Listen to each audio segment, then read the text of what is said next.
Ito ang pinakamainit na game number 3 lang naman para sa seryeng ito kasi ito lang naman yung nag-iisang game number 3. so, ito na nga. Malalaman at makikita na natin kung sino ang makakakuha ng panalo. Again, ang importante ng standings natin sa grupong ito. Gusto mo talaga na makakuha ka. Hindi lang top 3, talagang taas na taas para ligtas ka. Ito lang yung nakakamiss sa Nolan. Napakabilis talaga mag-clear. Yung jungle speed ni Nolan ay medyo unparalleled talaga compared to the other junglers in the meta right now. Pero ayan, Skyrie nakaabang na naman sa may middle lane. Ala King Kong. King Kong Classic. Yes. Ang hirap mapag-isa sa mid lane kapag ganito talaga ang iyong kalaban. So, yun natin kasi dalawa ang Purify ng Aurora this time. At least for them, parang magiging maingat na rin. Parang yung buong idea din naman no, ng Faramis, basta may Faramis ka, meron kang dagdag pang-ingat. Or pwede mo rin namang laruin aggressively, at least for Aurora. Kasi hindi naman mawawala dyan. Lucas, Suyo. Yeah. Pero parang for Onyx Esports kasi... Uy, na-force yung retry. Oh. Ayun, anyway, going back. For Onyx Esports kasi parang mas malikot, mabilis, at pwedeng maging agresibo agad sa simula. Yeah. Lamang sa farm, si Kyrie dito, lamang siya na isang green kasi naharangan ni Lutpi yung suyo ni Demon Knight kanina doon sa may right side. So, hindi naman ganun kalaking difference, pero definitely may choice dito si Kyrie. He could just give out the turtle, look to trade the purple buff habang nakapwesto rito sa Demon Knight, which is gonna happen. And ito yung sinasabi na kinakwento ko kay Ingan kanina, yung magkukunwari dito yung Onyx na okay, lalaba kami, sisilip si Kiboy habang kinukuha lang ni Kyrie yung purple buff dito ni Demon Knight. Ala King Kong talaga! Very identical. Kasi nga naman, no, pati ang organization. Halos napaka-identical at maging matagumpay ang agaw kuha ng purple buff. Pero Demon Knight, magtatangka rin naman yata siya na kuhain yung purple buff ni Kyrie dito sa kabila. Pero apat-apat to Naku, 4v4 talaga nagkakaroon na ng matinding labanan at mauuna yata si Renegade doon sa likuran. Netherrealm na pop na rin from Aurora kaya buhay pa ang lahat ng membro. Nakuha pa ni Yue. Nakuha ni Yue. Mali yung retry ni Kyrie. Very rare to Very rare of Kyrie to do so. Mali yung kanyang retribution. I think di nga tumama ata sa purple. Yung retry niya. Hindi ko alam kung malayo siya or talagang na-timingan lang na hindi. Yun lang, boss. Okay, medyo weird yung naging sequence na yun. Pero kanina pa yan Kanina pa yung dalawa na nasa bandang tore ni Doming Kite. Oo. Na lumalalim talaga si Savero. Napakatapang. Yun nga, medyo weird lang na pinilit pa niya yung dash na yun. Tinulak lang siya yung Doming Kite palayo. Tapos yung spear di rin tumama para manakaw yung crab. So pareha silang nagkatawanan doon. Wala lang yung emote, di lang lumabas. Pero ano yun, hindi rin nila inakala. Ewan ko kung gigil lang talaga si Savero dito. At least dikit na dikit pa, hindi pa nahahawakan yung dalawang gold laners natin. Pero speaking of, baka dito sa gitna, mahawakan na nga. Nasipa doon si Demon Kite doon instead of Doming Kite. At mag-burst down pa siya. Hindi na tinamaan ng Frigid Glacier. At mag-re-engage na. Naku, ato na si Edward! Nagwawala na din! Tamang tago na lang ang Onyx ID. Okay, so far wala pa namang nagkakatumbahan dito. It's just Onyx Esports trying to put pressure with their heroes. And ito yung sinasabi ko sa'yo kanina, Brigida, yung kapag nasa comfort zone sila, medyo malinis yung kanilang approach. Medyo lang naman, kasi may konting kalat pa rin, hindi pa ito squeaky clean. And so far, nasasagot naman yun ng Aurora kasi meron silang defensive capabilities dito with their sustain, with their raw tankiness, and of course yung additional layer pa ng Netherrealm. Oo. Kung ikaw si Kiboy, parang ang tricky at ang crucial ng mga pipiliin mo na i-commit this time. Dito mo na ilabas yung talagang pagiging committed mo. Pero dapat sa tamang tao. Kasi parang pwede lang makaligtas ang Aurora Kahit anong mangyari, may Netherrealm lang sila. Top lane. Binigay yung turtle may attempt dito sa buhay ni Doming Knight. Ginamit yung kanyang spear para makalayo. Nandun yung Spear of Misery pero nandun pa rin siya sa loob ng ultimate ni Aurora. First blood, mapupunta dito sa Onyx Esports. Pangalawang turtle na yun na binigay lang ng Onyx dahil very fixated sila dito sa top lane. Pero eto na nga, ang napakagandang Glorious Pathway. Medyo napabagal ang takbo dito ni Kyrie at Savero. At nandun yung Blade Search from Demon Kite. Mukhang hindi na mabubuhay. Etong si Savero kahit pa nailatag yung Zaman Force. Yan ang trade at bawi. Seryoso ba si Savero dun? Nakita na niya yung Glorious Pathway. Naglalakad yung Hylos paharap. Alam naman niyang di aabutan si Kyrie. Siyempre, ang next target doon, yung Harit. Oh, taga lang, may sipa man natin Kiboy, pero umaabot yung Netherrealm. Mabubuhay pa rin si Demon Knight dito. Then Kiboy will fall down. And si Sans, hinahabol dito ng kabayo. Medyo nakakatakot si Rene J.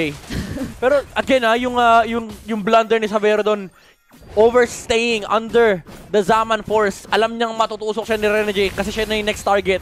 And that meant his death. Isa pang, naku po, na naman, may blunder na naman mula kay Xavero. Kung tumama sa pader yun, pop talaga yung purify niya. Hindi talaga. Oy, Agent Lupi!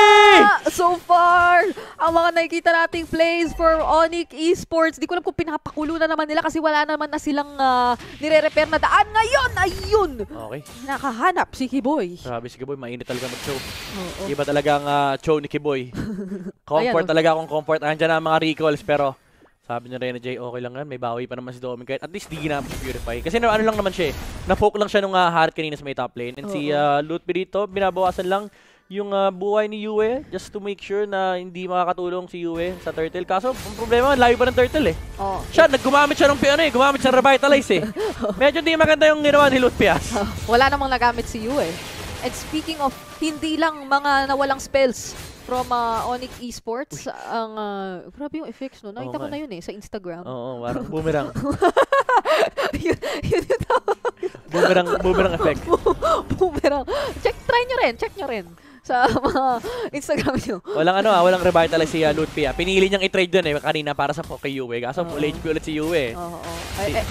Nakakuha pa ng torre si Domeng Kite. Ay! Kiboy! Naku, magagali sa likod. Sino ang tatargetin nila kasi pasugod lang din si Rene J. At hindi pa nga yata makakahanap ng target agad pero si Kairi masisecure naman na yung ating turtle objective. Frigid Glacier na pigilan yung mga members ng Aurora pero unleash the beast ni Edward. Siya naman yung naghahabol ng members ng Onyx Esports. Anong ginagawa ni Xavero? Medyo weird yung mga choices niya sa buhay. Kairi! Nakasalubong dito sa may bandang likuran! Si Edward! Kanina pa, miss na miss ata ni Edward dito si Kairi. Kanina pa niya hinahabol. Game number 2 pa lang. Yung jungler dito ng Onyx Esports, double kill para kay Edward. The sustain na damage is there. Lucas going on a killing spree. Ngayon may additional damage pa siya in sustain with the War Axe. Nakakabili lang. And si Lutpi, pinipigilan niya lang na yung additional pressure mula dito kay Edward. Kaso ang problema talaga, hindi nila kaya. Yung Lucas ni Edward, mainit na ulo ni Edward. Naaalala ko pa ang mga panahong bago pa si Lucas, kinakapa pa siya sa Snapdragon and yung parang initial thoughts nung maraming coaches dyan or players na parang very first turtle dependent siya. Tapos ngayon nakikita natin in action, aside sa fact na 2K halos yung gold lead na meron siya kontra sa katapat niya. Kaya nga eh. Pag-agresibo mo talagang nilalaro yung Lucas. And I feel confident siya na maging ganyang ka-aggressive kasi yung backup talaga. Ay, napaka-reliable. Grabe naman, pakaba naman talaga. Sorry, ako din kinabahan din ako eh. Ganda ng sibat niya Ganda ng sibat ni Doming Kite eh. Alam mo, ito nga, yung gold lead ng Aurora, karamihan galing lang kay Lucas. Siya lang yan eh. Kapag ito yung hero na na-activate mo talaga, parang ang hirap ng maghanap ng sagot. Kahit yung mga frontliners ngayon ng Onyx Esports, sobrang may ilang na sila. Hindi na yan magdadalawang isip na pumasok lang at sumugod ng sumugod. Grabe, imagine mo, ang difference ng Aurora at ng Onyx Esports is si Edward. Yung gap niya kay Lutpi. Parang naaalala ko na naman yung mga pinagdaanan natin nung game 1 and 2. Ang daming naging character development. Oo nga eh. From XP to Rome. Ngayon, from na siya. From XP to, kasi ginajungle din niya si Lucas eh. Pero oy, anime battle ka. Sandi eh. Anime character rin si Kairi eh. Mahirap kalaban yan. At dito nagpaka-anime na rin siya. Sa laban. Ay, namiss na naman niya talaga! Sabi sa'yo eh. Kanina pa yun si Edward eh. Miss na miss niya na si Kairi. Pero tumamba rin ah. Tumamba rin si Demon Kite sa may top lane. Nahuli siya ni Kiboy at pati na rin ni Sans. So Onyx Esports, they're still confident on taking this one out kasi may damage output sila with the Harit and may pang-block sila nung spear na pwede manggaling kay Doming pagkabuhay niya. Pero babagsak din naman si Yue. Hindi pa kinabit yung kanyang Netherrealm. Pero Zaman Force ginamit na rito ng Xavero. Unti-unti. Nag-audition nata ang Aurora, ha? Tutumba na rito si Rene J. Si Edward na lang yung natitirang buhay. Kaso si Edward dyan! Si Edward yan eh! Si Edward lang ang kailangan namin! Sabi ng Aurora! Mabubuhay pa. May revitalize? Wala. Hindi pa na naka-revitalize. Ano nga pala si Edward? Naka-flicker nga pala. Pero buhay pa rin si Edward. Okay. Sa dulo ng araw, at hindi pa nga ito dulo ng araw, buhay pa rin. Oh! Okay, hindi tumama. Hindi tumama. Kamunti ka na naman yun. Pero maganda ang control. Kaso makakabalik na sila Demon Kite. Parang wala lang yung nangyari. 10 minutes pa lang pala tayo ng ating laban. Pero Zaman Force Pin ang zone! Narito ni Savero! At si Lutfi ang magiging kapalit. Pero yung Lord ay nasa kamay ng Onyx Esports. Si Edward. Eto na naman, Unleash the Beast. Pinaghahabol na naman yung kanyang mga namimiss. Pero si Savero! Siya pa yung isang nahanap! Savero once again. With the attempt, nag-try na naman siya pumatay kaso wala nga siyang Zaman Force, kakagamit niya lang kanina. Nakalimutan niya at ang ginamit niya yung ulti niya. And Aurora went for the chase. Ngayon, makokontrol nila yung harap ng base rito ng Onyx Esports.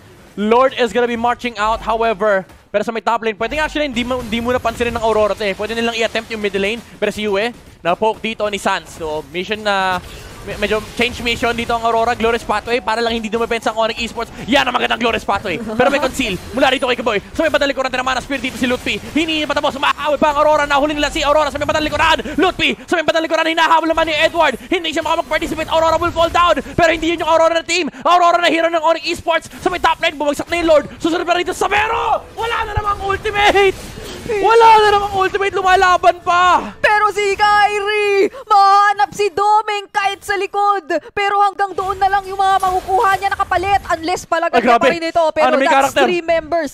Edward, Yue, Renny J, hindi na kanila pinansin. Ito na naman si Edward! Miss na kita, pre! 4 years na tayong di magkasama! Nagkapatayan sila! Pareha silang anime character! Parehas! Buhok! Galaw! Ilista mo na! Sabi niya, Kairi, kimpi ka ngayon, pero tandaan mo, nung nanalo ko ng M3, kimpi din ako noon. Oo, tama. Yung hairstyle lang ni Edward ngayon ay medyo pinabatang version ng, actually hindi ito kimpi eh. Bangs to bangs. Oh, bangs to bangs. Bangs. Sobrang poetic nung laro eh, no? Biruin mo buong series. Oo, yan yung... Inahabol. Hinahabol ni Edward si Kairi. Nag-appearance sila, sabi, lupit eh. Anime fight. Anime fight. Appear tayo. Anime fight. Yung instant replay natin nag-upgrade na. Tandaan mo, si Edward lang ang may karapatan magkaroon ng anime battle kay Kairi. XP pa yan. Pantay sila doon. Hindi jungle to jungle sa lagay na yan. Pero siya lang. So nakikita natin ngayon. Ang tagal na rin na pinagsamahan. Nga naman ng dalawang to. So, 4 years. Nagta-translate siya dito. 5 years pala. Sabi niya, 2025 na eh. Huli tayo ng kampe, 2020. Miss na kita, pre. Pero, to be fair ha, parang medyo struggling din in a sense ang nagiging sitwasyon ngayon ni Domeng Kite in terms of kung saan siya pepwesto. Maraming parang nagpapailang dito sa kung paano niya pinipwesto yung sarili niya. If it weren't for yung pressure talaga ni Edward dito, parang maraming magiging work around ang Onyx Esports eh. Pero tingnan natin kasi si Yue ngayon, medyo napalayo. Spear! Ay, naku, tumama! Yung Spear of Destruction, ito na nga, sabi ni Domeng Kite, babawi na ako. Ako naman yung magwawala, dalawa na yung makukuha niya rito. At si Edward doon sa itaas. Sabi niya, ako nang bahala doon sa iba. Savero, nandito mag-isa. May Zaman Force this time, pero hindi na gagamitin pa. Sabi niya, narinig ko kayo kanina, ayaw ko nang gamitin to. Ang problema, kinailangan niya gamitin, hindi niya ginamit. And Aurora, mag-isa siya, Savero, ginamit ni Zaman Force sa loob, sa harap ni Lucas, sa harap ng Aurora. And si Kairi dito, tumumba na rin, and Aurora! Tama si Birigit as they take the 2-1 victory versus Onyx Esports.